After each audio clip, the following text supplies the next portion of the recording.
So tomorrow morning, that'll be Thursday at 9 o'clock. We've invited Representative Sheldon to come in. We're gonna have what we call a drive-by rather than having in our possession a bill H-126. 30 by 30?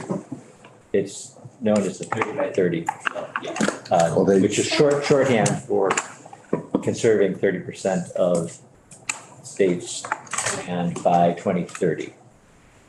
And the bill just passed out, or I think it passed out yesterday of that committee, Environment and Energy Committee, and has an appropriation, so it's going to appropriations. We are going to not take formal possession of the bill, but we are going to take a look at it. There are possible implications for the work that we do.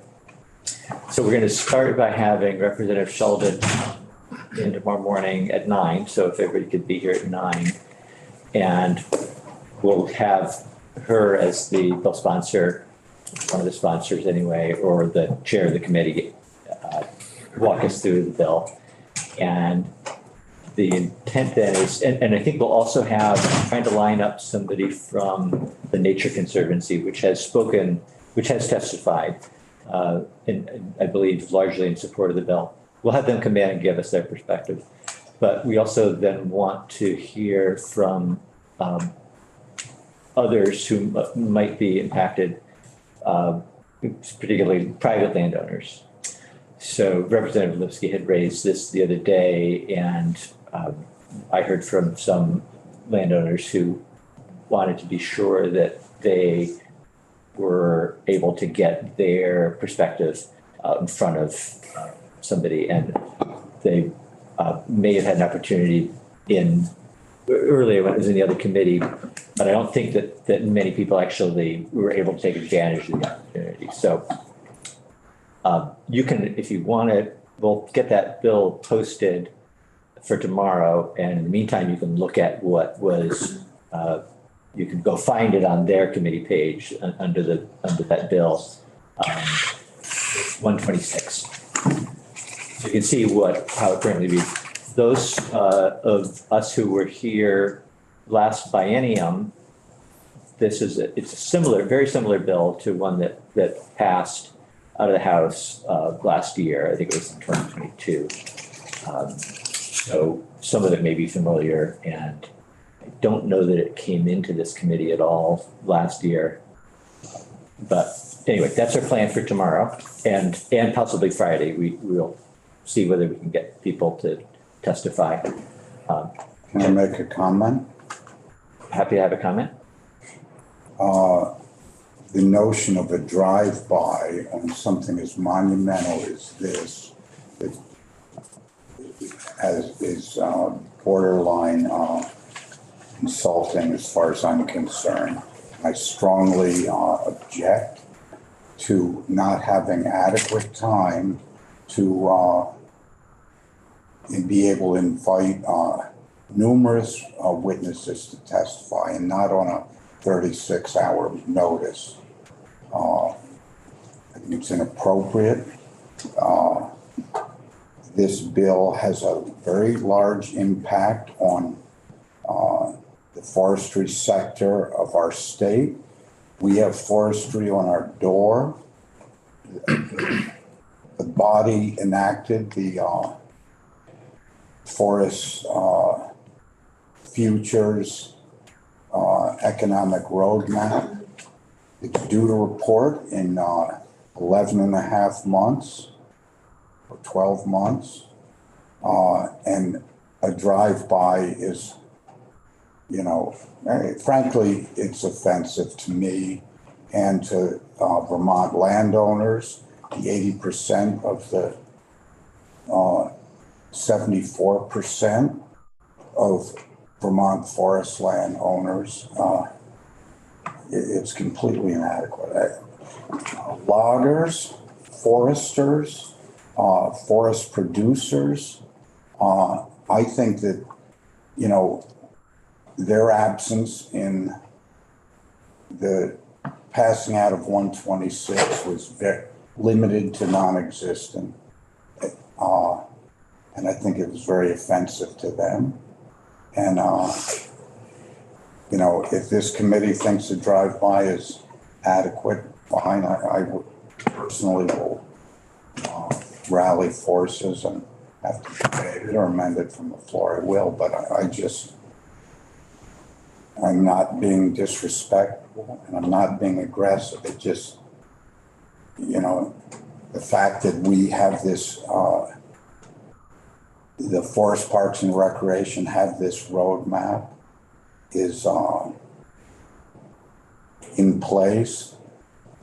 The fact that the forestry community, both foresters, loggers, have set some of the highest biodiversity standards, protections for wetlands, for vernal pools, for streams, for riparian buffers, and have had under the threat of prosecution, any violations of these have come a long way in protecting a lot of these sensitive ecosystems. Biodiversity has been a part of any, you know, approved forest cutting act. So I'll leave it at that. But I think, you know, a drive-by is way too inadequate. So, go ahead. A question. What does drive-by mean? I mean, Yeah, let me answer that. And then we should probably hold off on actually having a conversation or a debate about the bill since it's not warned on our meeting for today. But tomorrow morning, we will have the opportunity to say whatever you like about the bill and or the process. I mean, I think that it might be more helpful to try and dig in and get everyone in this room better acquainted with what the actual, where the concern is in the bill.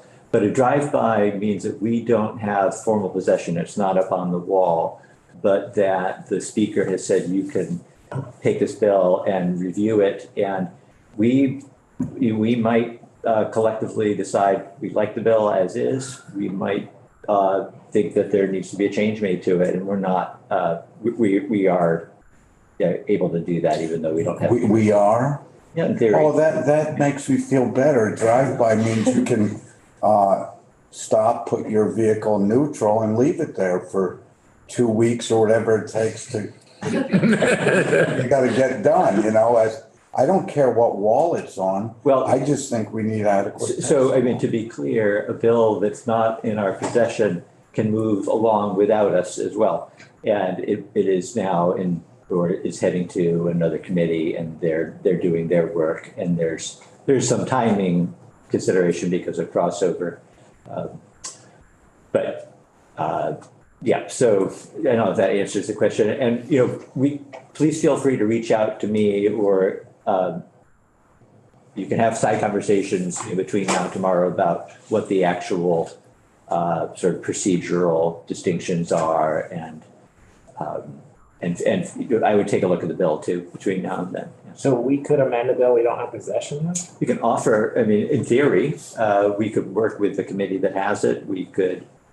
I think we have passed it out. Is it still in that committee, or is it sort of on its journey? I mean, say we amended it, then they would have to, I would think, take repossession. Before I say something that's not true, I should stop and check because, I mean, the clerk I need to talk to the clerk to better understand.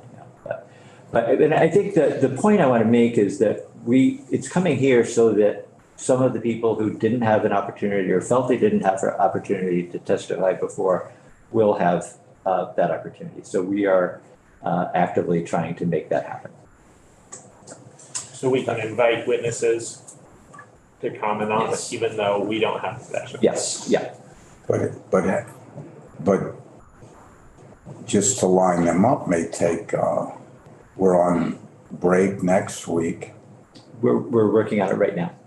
But at this moment, and we're hoping. If you had 45 witnesses, you think you can get them? We will not be.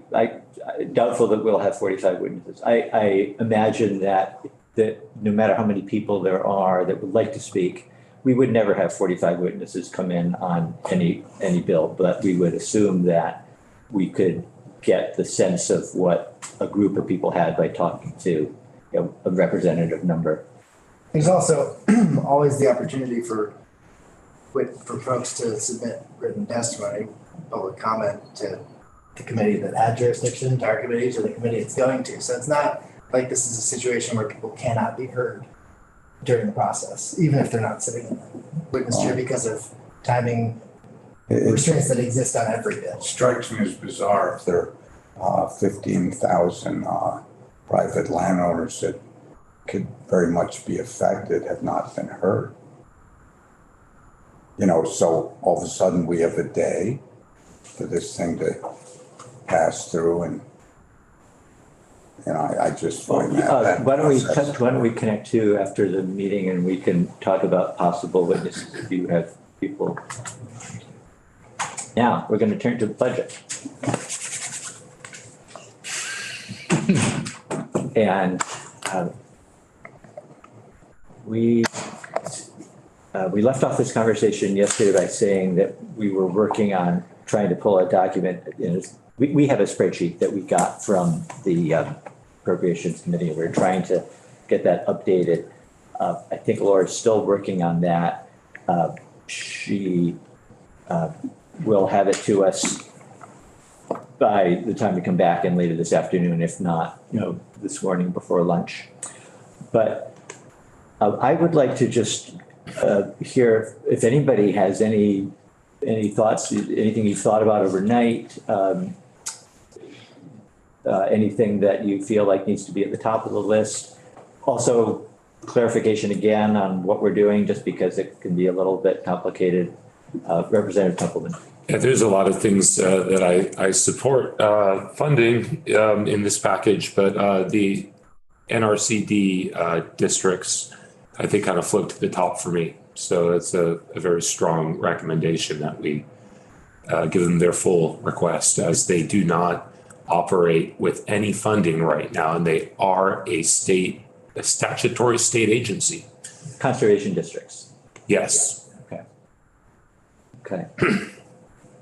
I'd just like to put a bid in to include the food bank in our budget memo, just because it's about food resiliency, and they provide so much food to food banks that help everyone statewide. Okay, good. If there are no other recommendations, can we talk about the $10 million grant? Yeah. I just want to say that Salvation Farms is definitely very high. Agreed. Yeah. Like fourth that. Quadruple. By the way, yes, Rodney, sorry. I got an email from somebody that was supporting Salvation Farms request out of that $10 million. So, which got me thinking, would that 10 million grant program, would Salvation Army qualify to apply for that? Possibly, I'm not sure that they qualify as a farmer yeah, I'm not certain. But we could, we have the ability to tailor things.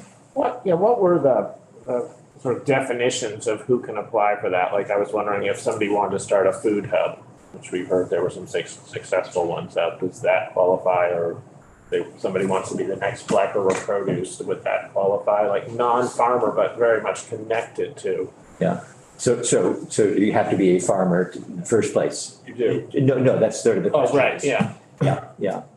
This actually occurred to me today, that in fact this is a farm grant, but for processing.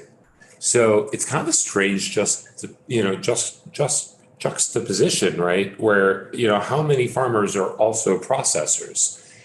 they're all, I mean, the maple industry definitely falls into that category. But as a meat producer myself, I don't have an on-site slaughter facility that, I can feed the public with. And very few vegetable farmers process, cut up their vegetables and prepare it for kitchens. So I have a feeling this whole thing is sort of pointed towards maple, and that has become one of my concerns after Rep. Supernaut over here kind of lifted a little bit of a red flag on it. I don't know, I have to go back and look at the proposal to see if it makes that clear whether you need to be a farmer to qualify. It's a good point that maybe there are people who farm maple but don't actually produce the syrup. Right. Just looking at the document, it says to small and mid-sized agricultural producers and value-added processors. Very good, thank you. They'd be eligible, okay.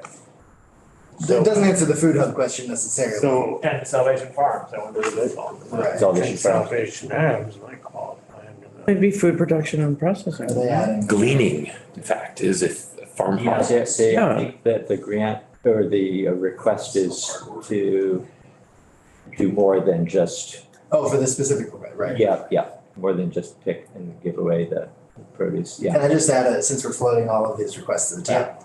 I'd like to float the farm to plate, the Sustainable Jobs Fund request, for the three, it was beef on dairy, retail grocers,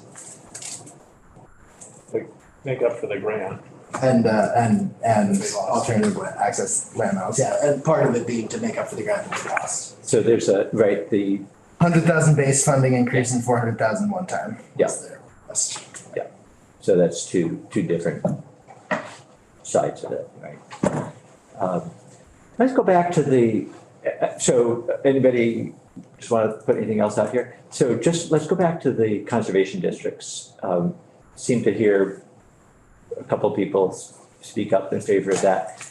And the history there, I believe, is that they have been required to raise their own all their own funding, including to pay for their own salaries, which seems a little bit odd. And maybe that's not the long-term ago history, but that's the way it has been recently anyway. I don't know whether the USDA provided more support at one point. But I've heard folks out in the field say, they're a connection, and they do whatever they can to try and connect with everybody who is trying to farm, and might be, a useful way to help people be informed about programs that are available. The actual work they do, I think, varies from district to district depending on what their individual strengths are, maybe in their priorities. But so I've heard generally supportive thoughts, comments on that. Are there? But I want to try and be balanced here. So if anybody has, another sense of the work they do, or wants to speak not entirely in favor of that, please speak up. But otherwise, I'm inclined to say, yeah, let's recommend that. Again, this is one-time funding that, to be perfectly blunt about it, would have to come from somewhere else. And that's not up to us ultimately, but we can say to appropriations that we feel this is a one-time program. And again, there are going to be other requests for one-time funding that we're going to have to say, what's the order, if we want to try and prioritize them, or at least say these are equally important. And just to be clear, their request is not for one-time funding. Right. I'm sorry. Thank you. The words that were coming out of my mouth were not what was in my head. Happens to me all the time. Does that happen all the time and nobody raises their hand? Yes, base funding.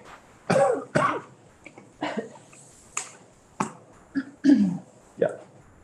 So how does base funding work though, if it's not in statute? So this will put it in statute essentially and say, this is Now, that's what the bill, we would be asking appropriations to do that. So they would have language in, Yeah. and that's non-session. We'll, so in the past, I don't know whether the letter that we wrote included actual language, may have, but the approach that we've been asked to take this year is not a letter, just put it in a spreadsheet essentially. So we can, they may look to us to say, okay, now we like that, give us some language, and then we can talk to Mike, or they might do that on their own, I'm not Just sure. because I would think base funding is a much tougher ask than one time. I think that's true, yeah. So I have a little information on it. So there wouldn't be any language. It just goes to the NRCC line item in the VAAFM budget. Okay. So there's a line item there that already does have a small amount, possibly, yeah. Okay, now, just, Can we talk about working lands? not just, we haven't gotten that Okay. in this morning anyway, yeah. Hi, good morning. Okay, yeah, let's talk about working lands. I guess I'm struggling with sort of what order we're putting all this in. So do we have an order yet, or are we just sort of spitballing? Spitballing. Spitball, okay. All right. I'm good then. And working Okay. lands, it's 1 plus 3. Working lands is The budget has. One base. 1 million base, 3 million one time. The coalition has asked to have the base, have all of that funding go into base. Yes, they have. Oh, So $4 million in the budget divided into 1 million for the base and 3 million in one-time funding. that's what the agency wants. Yes, what the governor has and the agency. And the board itself, I'm not sure the board is able to actually weigh in. It's the coalition and other supporters who have said, you know, but please make this all permanent base funding. okay. Yeah. Chairman Durfee, I think it's appropriate that we introduce our newest visitors, specifically Teresa. Oh, yes, good idea. Who's Yeah. who was just spoken about Salvation Farms about 8 minutes ago here in the committee, so welcome aboard. Thank you. From Teresa Snow with Salvation Farms. And we met you on the screen a few weeks back. Yeah, So it's nice to see you all in 3 dimensions. Yeah, so as far as, so, yeah, I mean, we need to say something about working lands. And again, there's agreement on the dollar amount between the governor's budget and what the advocates have requested, the coalition. Question is, do we want to pass along one of those two approaches or something else? Is the 1 million an increase from its base right now? I think the base, oh boy. I think Just the for base- working land? Yeah, I think the base may be 1 million this year. It hasn't been that much historically. Right, that's what I'm wondering. Yeah. So the past couple of years, there has been certainly one-time money that's pushed it way over that. But it seemed like it was more on the sort of 590 or 700. Yeah, it was like not a round number.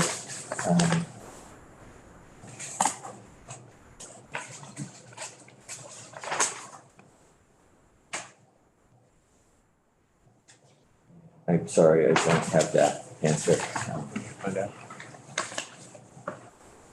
So, thoughts, Josie, was there something you wanted to, did you have No, an idea that you just wondered if we were talking about it?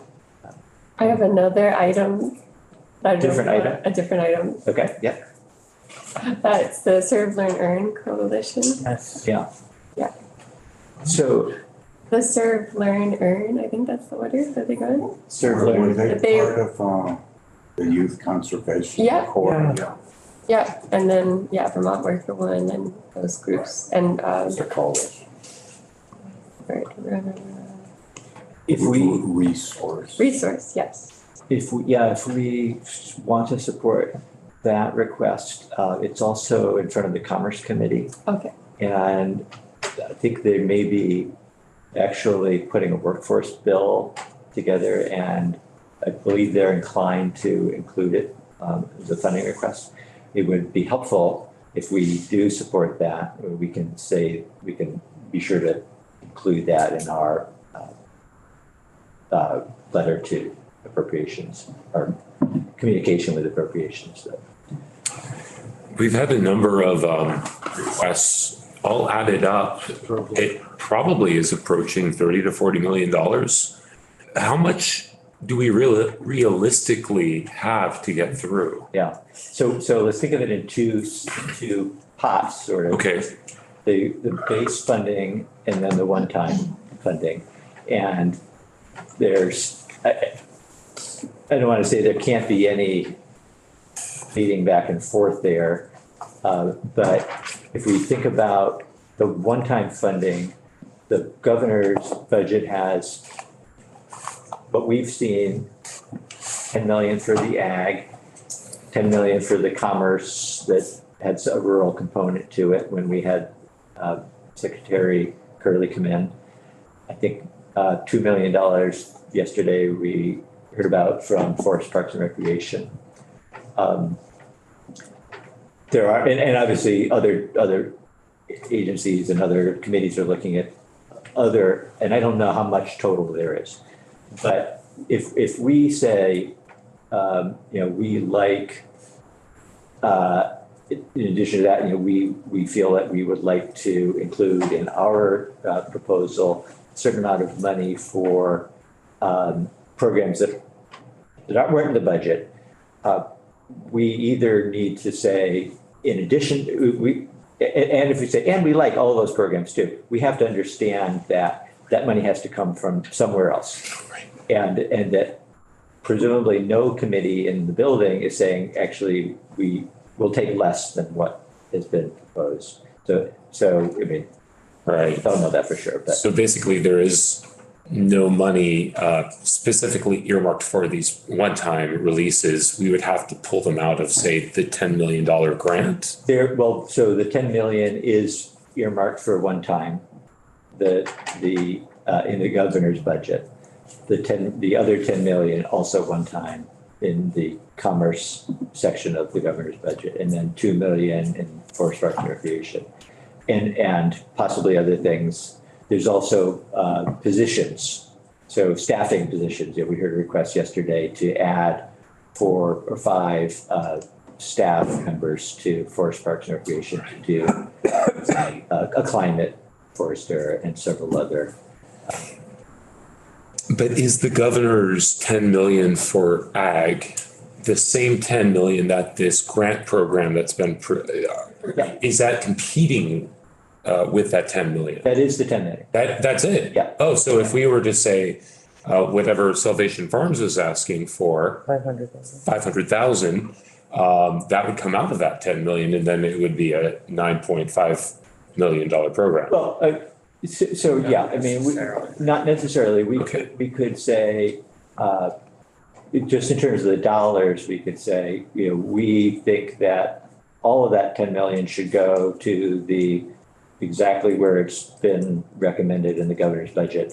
And in addition to that, we feel strongly that there should be money for this program, money for that program. As soon as we do that, though, we should be aware that we're asking another group of people around a different table to make a decision that we haven't essentially made. And they'll be, looking at where do we take that money, where would that money come from? So, Got it. yeah. Are we also in this same conversation talking about things like the appropriation on 205? Yeah, we should, and that when we get the spreadsheet, that's on, the 205 is on there, yeah. Charles? Do we get like, personally, I like H 205. I like the small financing. Could we pick and choose, or is this just a blanket? We have a lot of flexibility. So we can say, yeah, we'll take 205. We want the money that's in 205. We want to be sure to appropriate that. And then, we can pick other things as well, certainly, yeah. Who is next, John? I just wanted to, I think maybe what Representative Wilson is asking is, will the memo note whether there was disagreement among the committee about certain ones and unanimous agreement about others? I think historically not. Yeah. I think we can share a vote, and there's also usually an opportunity, I believe, for individual legislators to go to the Appropriations Committee and make, your own requests. They've done that in the past, and I think they'll try and do that this year too. It strikes me that food resiliency is newly painted on our door, next to our door. And Yeah. whether it's the food shelf or Salvation Farms, many of these other initiatives are absolutely part of our wheelhouse and responsibility. If we feel they are, I think whatever comes out of this committee should represent those responsibilities and not be passed on to appropriations or ways and means. I don't have a lot of experience with it. As you say, once it leaves this. Appropriations, they don't go to those Yeah, appropriations. so just that comment, I'd like to, if this committee feels those are significant and truly important, that they need to be included in whatever leaves this room. Human Services it's in there, what they were asked specifically, give us a recommendation. I hope that we'll be supportive of what they recommend, and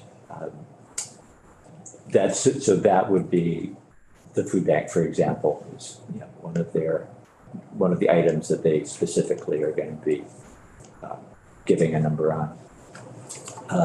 Dave and then John. So I just wanted to go off of that and say that I think everything we look at should be seen through the lens of food resiliency in general, and the climate mitigation mandate that we are also given. That's part of our mission here. So absolutely. John and then. I just wondered, was there any clarity on these sort of big $10 million asks of, what made one of these potential grants ag and what makes it commerce, because we were dealing with ACCD too. So say, like a big orchard wants more cold storage. Are they also, can they apply potentially for an ACCD type of grant? And it seems like there must be some overlap at that successful business level, which they were sort of pointing towards, like what makes it ag versus this is just good business. The commerce grants were helping to finance, I think, purchases of land and buildings. Infrastructure, right? Yeah. But could there potentially be overlap? Maybe, yeah. I think that we didn't dig into that pot as much as the ag And, I think with the agriculture conversation we had yesterday anyway, there was some sense that maybe we wanted to add, put in some language on what exactly, who would qualify, what exactly the process would be. Right. I am not sure where things are in commerce, or other committees. I'm not sure who else is looking at that. But yeah, it seems like, if there's overlap, is that okay? Do we want to make sure that nobody double dips? Is that what you're thinking? Yeah, I mean, I can think of a lot of, say Booth Brothers wanted to do a school milk, chain for small containers, it's like, where are the decisions that that's an ag thing or that's a commerce thing? Right. Because it seems there's a lot of overlap at the larger level, which is what they were talking about. Yeah.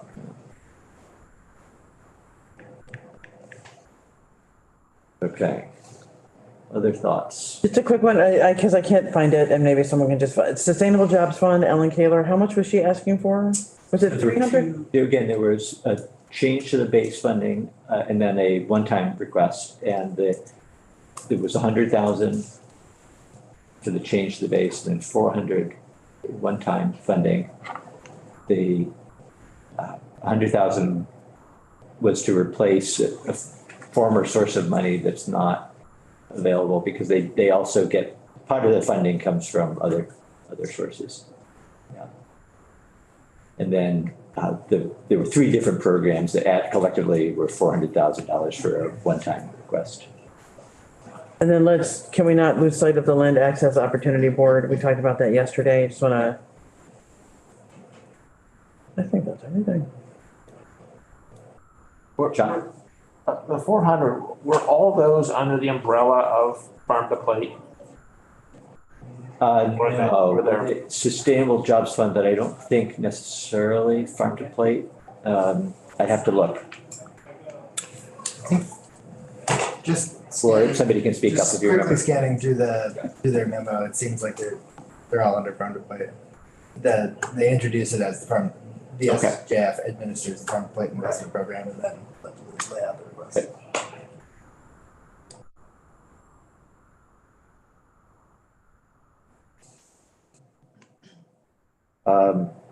So we talked about the serve, learn, and earn, and we'll, if we want to be supportive of that, we'll share that with Commerce, and that's money that I think we don't have to feel like, oh, we're taking that from something else, that will be part of workforce development. So that's. What was that ask? What's that? What was the ask on that? 2.5. 2.5, is it? Okay, I wasn't sure, 2 point something. The other thing I'll just bring up again is the Housing and Conservation Board. So this is the organization and Jed's mentioned this a couple of times, that's statutorily funded with a portion of the property transfer tax. And the legislature for quite a number of years, every year has said, we're actually going to take some of that money, quite a lot of that money, and put it in a general fund because we need it for other things. So it's written in the statute, but it's not withstood every year. And I think the calculated amount for next year, if we follow the statute, would be 27 million. And the governor's budget was in the 15 million range, which I don't know whether that's closer than it usually is. The numbers are bigger, so it may be farther than it usually is. But in any case, there's a significant amount of money there. And it's money that, so Vermont Housing and Conservation Board, and there's money going to that organization for housing specifically, but the conservation piece is I think arguably underfunded. It has been every year for a while, at least if you look at the statute as what it should be. So we can say we agree, we feel that money should go to that board. That's base funding essentially, but it's coming out of a special fund, it would mean that that general fund would have to make it up somewhere else. So that's, that should be part of our communication as well, if we have a, collective strong feeling about that.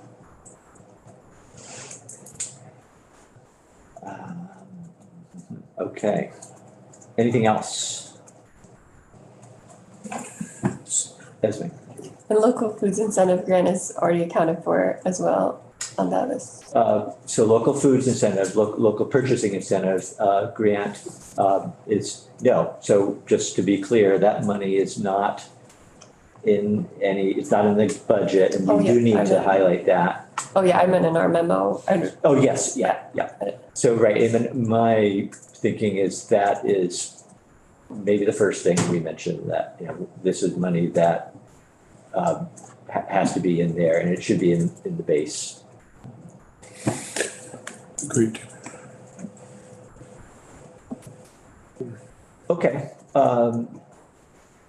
so we're on the floor at 1 again today, just a reminder that we've changed the calendar, and I don't think we're gonna have a long day today, There was it today.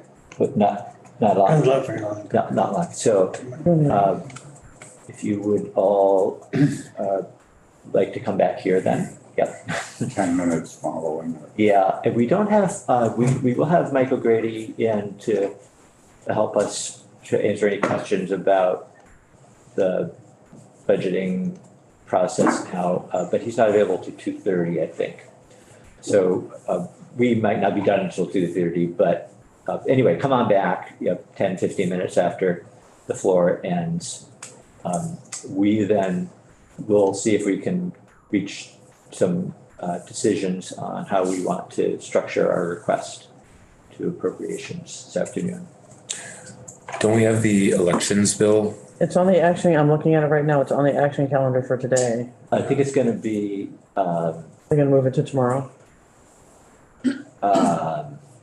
that's 97. Yeah, Yeah. so that's the original elections bill. That one's being recommitted because there's a new committee bill that's taking its place that I think is not on action for today. Okay. Okay, thanks, everybody.